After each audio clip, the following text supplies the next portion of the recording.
Hello દોસ્તો, અમે લોકો જઈએ છીએ રૂપલ શાહને ત્યાં મેરેજમાં.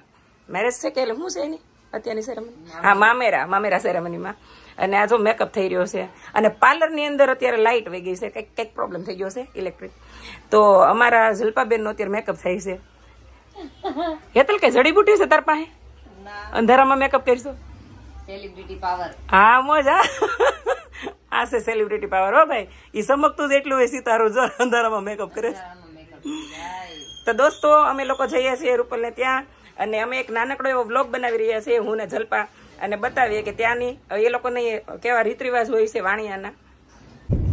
તો ફાઇનલી અમે લોકો રેડી થઈને અમારી સવારી ઉપડી છે. ક્યાં ઉપડી છે જલ્પા? સુરતના નીતા અંબાણી એટલે કે અમારા રૂપલ દીદીને ત્યાં મામેરાની રસમ છે અને અમે લોકો ત્યાં જઈ રહ્યા છીએ. તો તમે પણ કન્ટિન્યુ વ્લોગમાં બન્યા રહેજો. અને રૂપલ દીદીને સુરતના નીતા અંબાણીનું ઉપનામ આપ્યું છે જલ્પાના હસબન્ડ.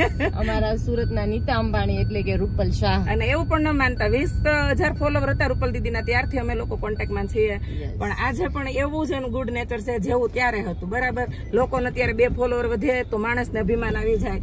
કરોડો અરબોપતિ છે પણ એનામાં અમને એક લેશ માત્ર અભિમાન ન લાગ્યું. જેવી રીતે એના નજીકના ગેસ્ટને મળતા હતા એટલા જ અમારી સાથે અભિવાદનથી મળતા હતા. એટલે આ વસ્તુ બહુ ગમી, શીખવા જેવું. ઓકે, તો મિત્રો કન્ટિન્યુ બ્લોગમાં બન્યા રહેજો. હા બેટા.